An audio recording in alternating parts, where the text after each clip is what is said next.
Here's a tip for any British actor who wants to be nominated for Best Actor at next year's Oscars. Put on 40 pounds and land the role of a balding politician in a biopic that requires hours in the makeup chair every day. Hey, it's worked the last 2 years.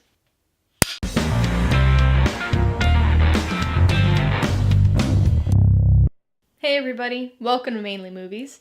Today I'm going to be talking about the 2018 comedy drama film Vice.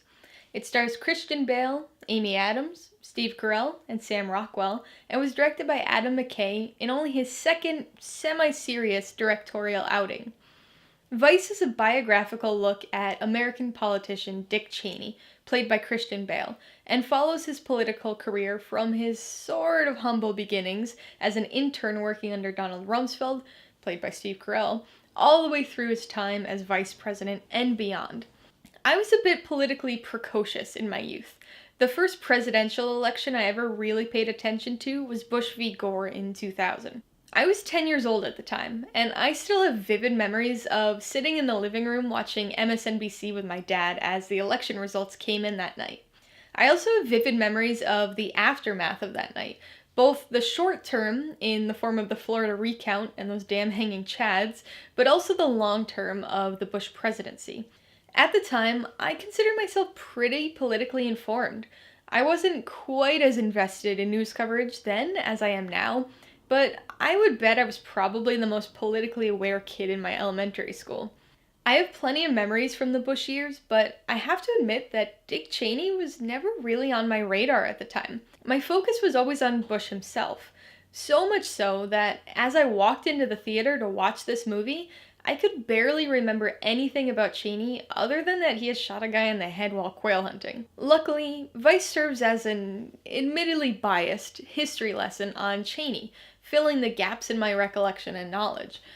I was expecting this film to focus exclusively on his time as vice president, but only about half of the film actually does. In true biopic fashion, the first half of the film spends its time looking at the early years of Cheney's time in politics, and frames the story in a way that fully lays out the steps and planning that went into his eventual rise to power.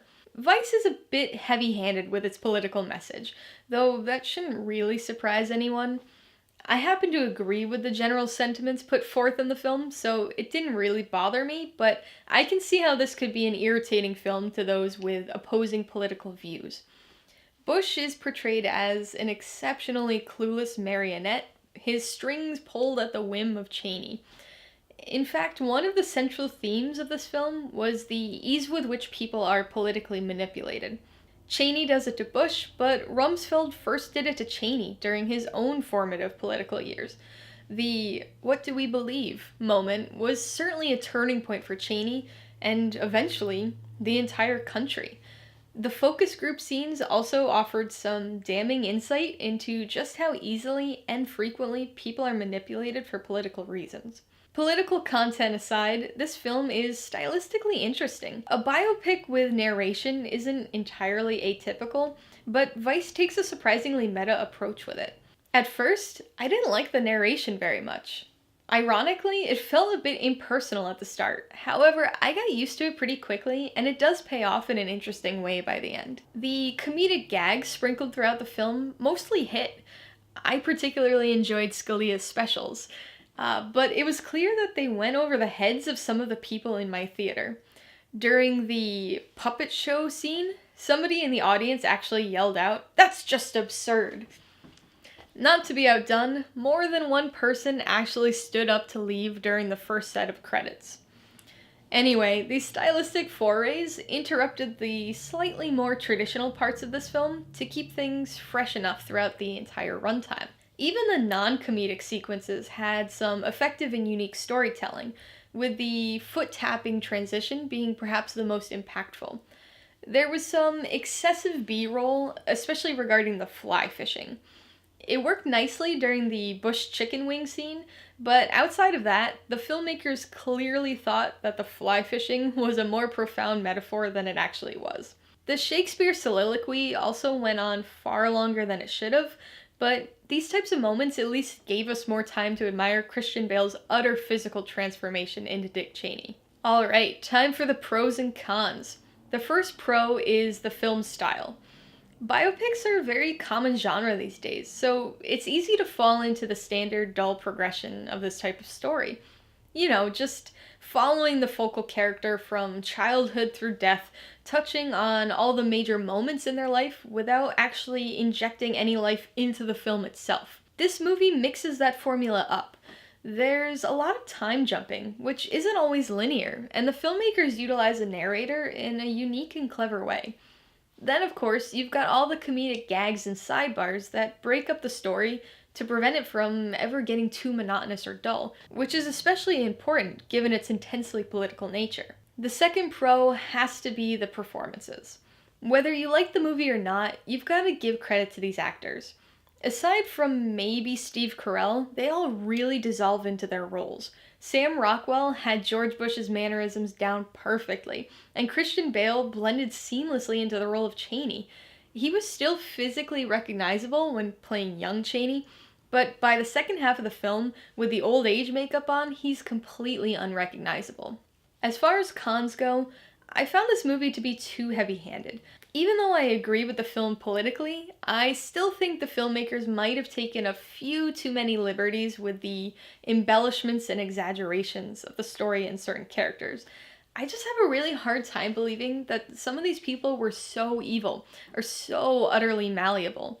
I mean, I never liked the guy, but this movie really paints Bush as a complete buffoon. I'm gonna give Vice 3.5 out of 5 paws.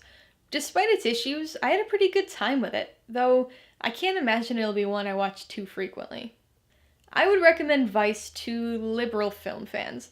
That's not to say conservatives will necessarily hate this one, but I can definitely see how somebody of opposing political views could really be rubbed the wrong way by it. It's intentionally inflammatory at times. People who are apolitical might get a little bored with this one, but the film's style may be enough to keep you interested as a fan of movies in general.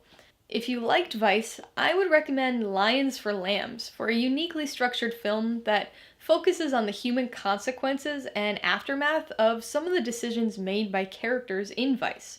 And if you like the snappy, entertaining biopic style, you should check out American Made, as well as Adam McKay's first foray into drama, The Big Short. Alright, a couple questions for you guys. First, have you seen Vice? If so, what'd you think of it? And second, what's your favorite film that required a dramatic physical transformation by one of its starring actors? Be sure to leave your answers in the comments below so we can get a discussion going.